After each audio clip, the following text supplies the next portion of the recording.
Hey guys, welcome back to another awesome tutorial on our channel. In this video, we're going to learn a super cool effect that can totally transform your photos using the Camera Raw filter in Photoshop. So if you're ready, let's get started. First, make a copy of the original layer. To do that, just press Ctrl-J. Next, right-click the copied layer and choose Convert to Smart Object. This way, you can adjust the settings later if you want. Now go to Filter, Camera Raw Filter, or for a quicker way, press Shift plus Control plus A to open it fast. In the right panel, follow the settings I apply step by step. Just copy what I do to get the same result.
Once you're done, click OK. Now toggle the eye icon next to the layer off and on to see how much your photo has changed. That's how easy it is to create a professional effect. Next, it's time to fix the color of the subject's clothes. Create a new Hue Saturation layer and click on the little hand icon, the color picker. Then click on the subject's clothes. If done right, the cyan color should be selected. Now just drag the saturation slider down to -100 to remove that unwanted green or blue tint on the clothes. Go back to the main layer, click on it, and unlock it by clicking the lock icon. From the top menu, go to Window, Properties, then click Remove Background to create an automatic mask. Now simply drag that mask onto the mask of the Hue Saturation layer. You'll see the mask is applied correctly. The white area is the subject, so changes only affect that part, while the rest of the image stays untouched.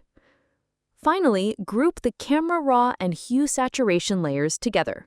To do this, select both layers, hold Ctrl while clicking, then press Ctrl-G. Now you can toggle the group visibility on and off to easily compare before and after edits. Thanks for watching. If you found this tutorial helpful, please don't forget to like, comment, and share this video with your friends. Until the next tutorial, wishing you all the best and have a great day. Goodbye.